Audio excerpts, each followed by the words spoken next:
Comme la saison dernière, le RFC Liège a entamé la Challenger Pro League avec 2 défaites, battues 0-3 à Raucourt face à Eupen et 4-1 en déplacement à Genk. Malgré ce 0/6, le directeur général du matricule 4 est loin d'être inquiet, car il a entière confiance en l'équipe. Il n'y a pas de panique. L'équipe a montré dans chacun de ses matchs qu'elle était en place et qu'elle pouvait tenir la distance. Les nouveaux s'intègrent petit à petit à l'ensemble de l'effectif. On a la qualité qu'il faut pour faire une belle saison.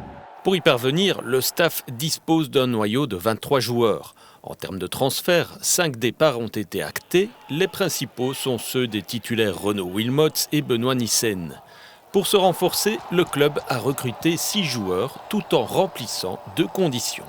Il fallait, 1, respecter le budget et 2, avec Gaëtan Anglebert en particulier, trouver les joueurs qui donnent un plus à l'effectif et pas simplement mettre 2 sparadraps sur les départs de Benoît et de Renaud.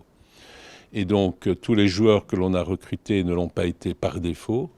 On n'a pas voulu recruter des noms pour dire on a un nom et maintenant tout le monde doit être content. Non, on a cherché des joueurs, tantôt avec de l'expérience, tantôt des jeunes joueurs avec du potentiel. C'est avec un budget d'1 820 000 €, soit 500 000 € de plus par rapport à la saison dernière, que le RFCL a constitué son équipe première. Pierre François nous détaille les nouveaux profils. Avec de l'expérience, citons Stefano Marzo qui a fait une excellente saison à Dender l'année passée. De l'expérience encore avec Pierre-Yves Ngawa, beaucoup de matchs de première division à son actif, ou avec Théo Pierrot que l'on connaît bien. Et alors des jeunes avec potentiel, le plus jeune Liam Moreau qu'on se réjouit de voir sur le terrain, qui en défense centrale a un énorme potentiel, pour autant qu'il continue à bien travailler, il a 16 ans et demi. Et Flavio da Silva d'une part, Alexis Lefebvre, 2 Français qui ont comme point commun d'avoir eu leur formation à Troyes, même si un vient de Troyes et l'autre vient via Lens et Charleroi. Ce sont 2 joueurs aussi qui vont nous apporter beaucoup.